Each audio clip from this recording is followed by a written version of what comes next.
Thank you, Mr. Chair, and thank you for organizing this hearing. We need to make crime illegal again. And I'm encouraged by the comments of the ranking member, which made reference to these flash mobs and the smash and grabs, which shows there's a bipartisan interest in doing just that. I'm from California, the state where this decriminalization agenda is perhaps in its most advanced stage. And to see the perils of it, you need look no further than what's going on in San Francisco as we speak.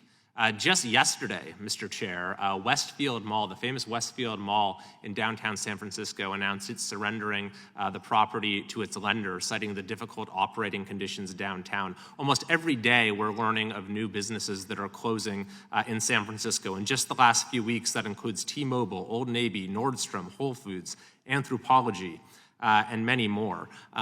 The population is dramatically declining in the city as well. In fact, it's declining faster than any major U.S. City in United States history, faster even than Detroit when it went bankrupt. If you walk around parts of San Francisco, the conditions are truly horrifying. It's utter lawlessness. The subway system, public transportation is on the verge of collapse because of many reasons, one of which is people simply don't feel safe riding. And indeed, the governor of California, Gavin Newsom, has even said he is sending the National Guard into San Francisco to restore order. Now, that seems to be a stunt because we haven't seen much action yet, but even he recognizes the situation and how dire it is. And CNN just did an hour-long special titled, "What Happened to San Francisco?" And so to answer that question, what happened, I think we can look at a few things. Number one is the laws that have been passed. Number two is the approach to law enforcement. And number three is the role of prosecutors. On the first count, when it comes to the laws, the chair mentioned Prop 47, which is one of many laws that have been passed in California that have in very ill-calculated ways lowered criminal penalties. This initiative passed in 2014, and yes, it was approved by California voters, but they were misled as to what they were voting for. This initiative was titled by its supporters the, quote, Safe Neighborhood and Schools Act.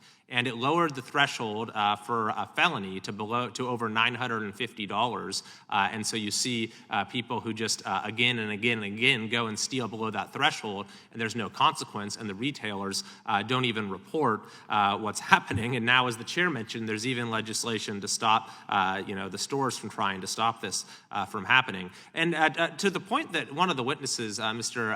Milser, made, which is that these policies are not truly progressive in any meaningful sense of the word. One of the other things that Prop 47 did is that it took away penalties for drug possession, which basically eviscerated the drug court system in California because prosecutors no longer had leverage to encourage offenders to go into drug treatment. And so that's the perverse irony, is that laws like Prop 47 have both eroded public safety and compromised the capacity of our criminal justice system to rehabilitate offenders.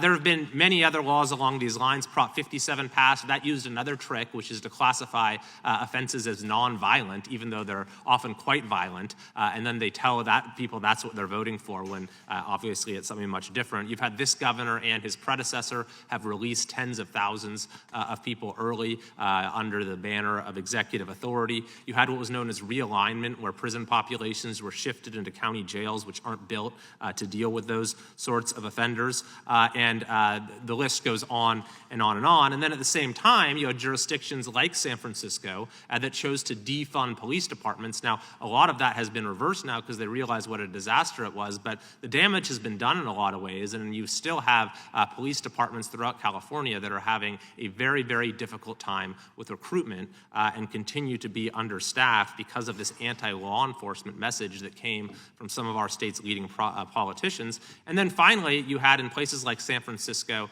and Los Angeles these so-called, I'll adopt that terminology, progressive prosecutors, the really political prosecutors who came in with an agenda and refused to even enforce the laws that were there. But here's the big takeaway from all of this, which is that this decriminalization agenda is massively unpopular in California. The district attorney of San Francisco was overwhelmingly recalled from office. By the way, the Trump-Pence ticket got 12% in San Francisco. This isn't some conservative bastion. You've had dozens of city councils have issued votes of no confidence against George Gascon in Los Angeles, and California voters overwhelmingly say crime is a major problem, and at this point they favor repealing Prop 47 by 2-1. So I thank the chair for this opportunity to issue this warning to other jurisdictions not to follow the California example and to marshal whatever federal support we can to make up for the reckless policies of our state's politicians. Thank you, and I yield back. Gentleman yields. Chair recognizes again the ranking member from Texas, Ms. Jackson Lee, for her 5 minutes of questions.